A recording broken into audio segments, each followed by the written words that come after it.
Welcome. This is Carrie Schell from On Point Quilter. One thing that I am really loving about using Block-Base Plus is the ability to take the blocks that are non-standard shapes and create quilts in Electric Quilt using a custom set layout. Okay, I'm going to start by opening Block-Base Plus. And I've got the starting screen and I'm going to select close. So one of the things that really intrigued me were the categories one patch and non-square blocks.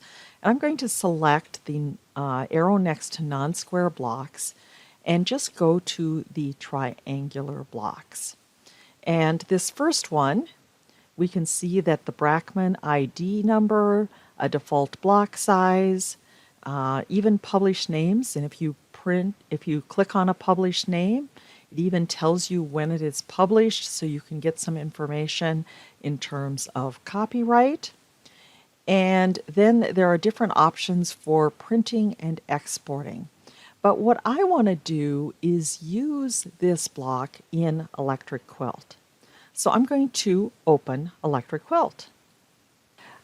Okay, I've opened an Electric Quilt Project and went ahead and put in some new fabrics, and I am going to start under Design a Block from Scratch, and I'm going to select New Block, Open Library. Now under the EQ Block Library, if you scroll down, you should have Block-Base Plus if you have purchased it.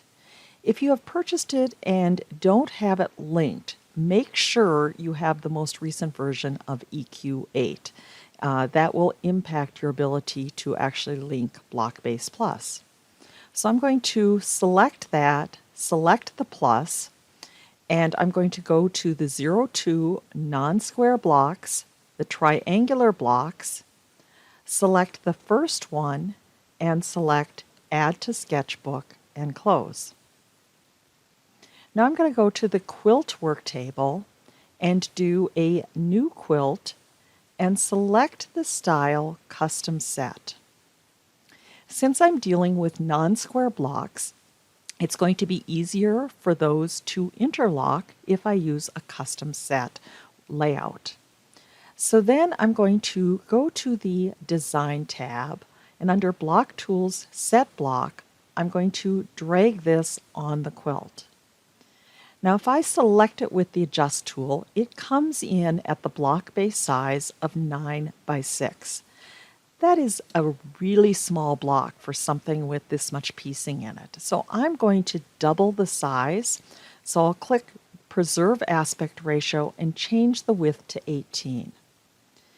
And then I am going to do my grid snaps every inch, and I want to make sure I have Snap Block Position to Grid turned on.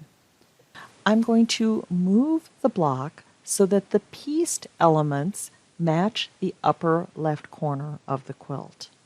Select Copy followed by Paste and move the duplicated block immediately to the right of the first block. And select a second paste and move that to the right of the second block. One of the pluses of working with a block created in Block-Base Plus is that we can modify it in Electric Quilt. So if I use the eyedropper, I could select the block. Again, this was pretty easy to find since it was the only one I had. But if I right-click on it, I can select Edit Block.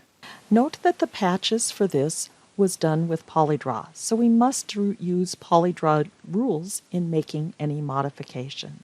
Select the Edit tool and select the top of the equilateral triangle. That will allow you to see the nodes, and let's move the nodes in to make a smaller equilateral triangle. Select the Polyline tool. When drawing a patch with the Polyline tool, the start and stop point needs to be the same node. Double-click to start. That will give you a green box to tell you where you need to end. Then at the end of each line, do a single click and go back to the beginning and double-click to finish. Select the Pick tool and select each of the larger equilateral triangles and select Delete. Using the Shift key on your keyboard, select the two pieces of the equilateral triangle and select Clone. Drag the crosshairs in the center to one of the open equilateral spaces and continue to clone and fill the two remaining spaces. Select the Color tab and color the block. And I will select Add to Project Sketchbook. Now, I didn't name this, so EQ is asking me to do that. I will select OK. Make sure you are in My EQ8 Projects, and under File Name, I'm going to call this Block-Base Plus Sugarloaf, and select Save. Now on the Quilt work table, I can select this block, and I can do a single click to do a replacement. I will need two different variations of the block, one to fill in the left side and one to trim the right side. Select the block work table. I'm going to zoom in and select the polyline tool and draw a half trapezoid. Then with the polyline tool, I will draw a half equilateral triangle. Then I'll zoom back out and with the pick tool, select those two pieces and do a clone and move the cloned shapes to the lower half of the block. Select the Color tab and make any adjustments to coloration and add to Project Sketchbook. Select the Quilt work table and under Set Block, take the new block and single click to replace the single block on the left. Under the sketchbook blocks, right-click on the initial block and select Edit Block. Select the Edit tool and select the segments and then the nodes and move them so that they now are all aligned at 7 inches. Go to the Color tab and make any adjustments to coloring and select Add to Project Sketchbook. View the quilt work table and under Set Block, take the new block and do a single click to replace the block on the right. Select the Adjust tool and select the block on the left. Select Copy followed by Paste and position below the first block. Do another paste, position below that. Continue the process of pasting until we have the start of 4 rows. Repeat the process of copying and pasting for the middle block and the right block. Select the tape measure and measure the width of the quilt. Note that it is 36 inches. Select the Layout tab. Make sure you have checked Maintain the existing block sizes when resizing the layout and change the width to 36. The height can remain at 48. Select the Design tab. Select Borders, and the first border should be a 1-inch long horizontal. Select Add and make the next border a 2.5-inch long horizontal. Select the Design tab and select Fabric Tools and adjust coloration of the quilt.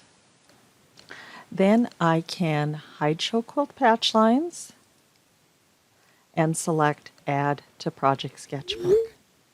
Thanks so much for watching. For additional tips and techniques, please subscribe to my weekly newsletter at onpointquilter.com.